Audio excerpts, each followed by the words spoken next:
Magandang gabi po, Luzon, Visayas at Mindanao.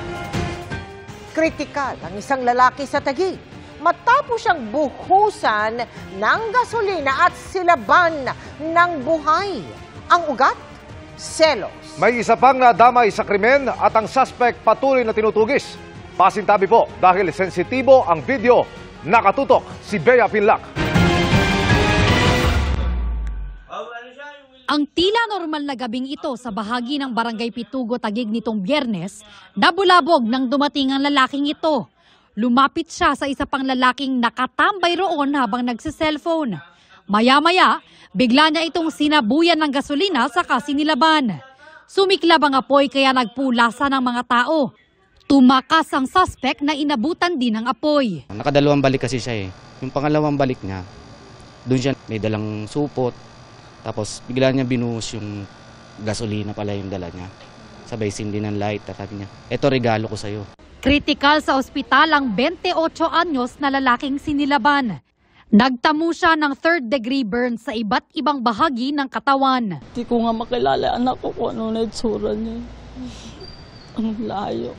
Hindi okay anak ko. Hindi makatao yung ginawa niya eh. Grabe yung ano ng anak ko. Hindi ko halos pati na. Grabe talaga yung ginawa niya sa anak ko. Sobrang sakit. Dapat ako na lang eh. Ako na lang nagsuffer eh. Nadamay rin pati ang babaeng naglalaban noon sa tabi ng kalsada. Nagtamo siya ng 1st-degree burns sa parehong binti. Buti na lang yung mga linalabhan ko, yun yung nadampot ko para maapula yung apoy ko sa akin. Mga nanginginig na yung mga anak ko eh. Nakita nila akong inaapoy. Sa tingin ng ina ng lalaking biktima, selos ang motibo sa krimen. Pinagbantaan daw kamakailan ng suspect ang biktima. Lahat namang tao dito, pinagsisilosan lang niya naman po, hindi lang po anak ko. May mga pagbabanta siyang hindi maganda. Sabi niya, manda ka, di pa rin kayo tumitigil. Yun ang sinabi. Inabangan niya po sa trabaho ng anak ko.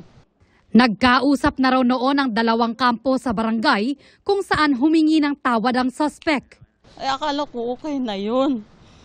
Ayun pala, may balak pala siya. Ayon sa pamunuan ng Barangay Pitugo, may umiiral na barangay protection order laban sa suspect dahil sa pananakit umano sa kanyang asawa. Andun na yung verbal abuse, lahat na physical, pati psychological abuse na rin sa misis niya.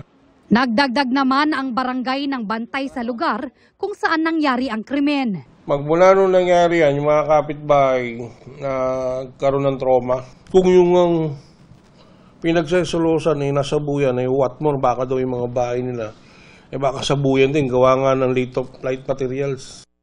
Posibleng maharap sa reklamong frustrated murder at physical injuries ang suspect na tinutugis pa ng pulisya. Para sa GMA Integrated News, Bea Pinlac, Nakatutok 24 Oras.